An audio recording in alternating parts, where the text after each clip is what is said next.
sometimes everything is not what it seems to be. Most of the time, actually, because I think that there's two types of lifestyles. You either are looking for stability or you dwell in chaos. And some people do well in chaos. That actually stability could be a debilitating factor. And then other people do well in stability. And at the end of the day, there is no right or wrong. It's just what works best for you. And a lot of times when you are going through life and you're going based on what other people tell you should do, they're like, you should be stable, you should have stability. And other people might tell you, you need to be more spontaneous and go for it. And I think there's no right or wrong. It's really what works well for you. And you know where you thrive.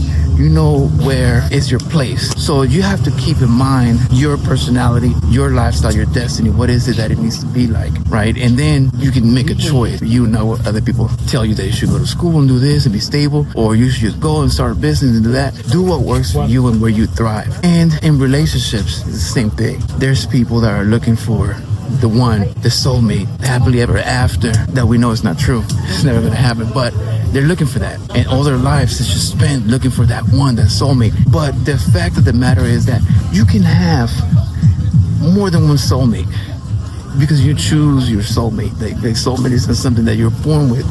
I mean, we can argue about whether destiny has a person for you and all of that, but meaning that choice still has to be made by you.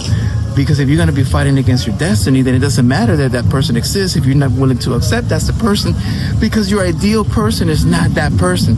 Keeping that in mind, you always have to be careful on how you choose the things that you choose and the people that you choose in your life.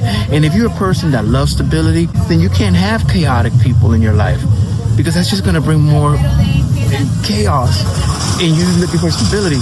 But if you're a person that wants to get into more of a mind frame of just being adventurous, and you're looking to be out there, you can choose to have a person or people actually that are going to be more conductive to providing that kind of adventure and instability in a way in your life, because you're looking for that. And just keep in mind that when you're looking for that instability, let's say you have multiple people that are part of your life or whatever it is, basically you have a bunch of girls in relationships at the same time, and you are dealing with them in different matters. Just remember that those people are going to be taxing on you. When you're dealing with multiple relationships, they are taxing.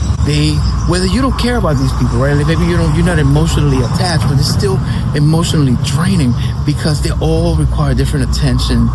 They all have different attitudes and different demeanors, and they're all going to drain your energy one way or another. And some of them are going to require more attention than others, or the different kind of attention. Others, so that is taxing. And what it does to you is starts diverting a lot of your energy towards that. And that's what becomes unstable, right? Unstable.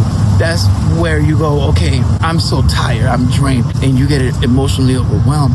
Even though you might not necessarily have feelings for these relationships, it's still emotionally draining because of the time and effort you gotta put into keeping everything in order within that instability. So that instability will continue to be, but even in the worst of the instability, you need to have some kind of order. Everything in the world has an order, and even chaos has order. So just keep in mind that, having a bunch of girls or whatever, and whatever you think it looks cool, and man, I'm having fun, and all these girls, it gets to you because it will drain you eventually. It's like the great Biggie Small says, all these hoes that got to like one, and then eventually what happens is your emotional balance gets thrown off if you really are not careful about how or who you choose. So just wanted to put that out there, because I was just thinking how emotionally taxing it is to deal with multiple relationships, not just romantic, because you have family relationships, you have friendships, you have people at work and all of that. So those are all relationships, and when you deal with multiple relationships,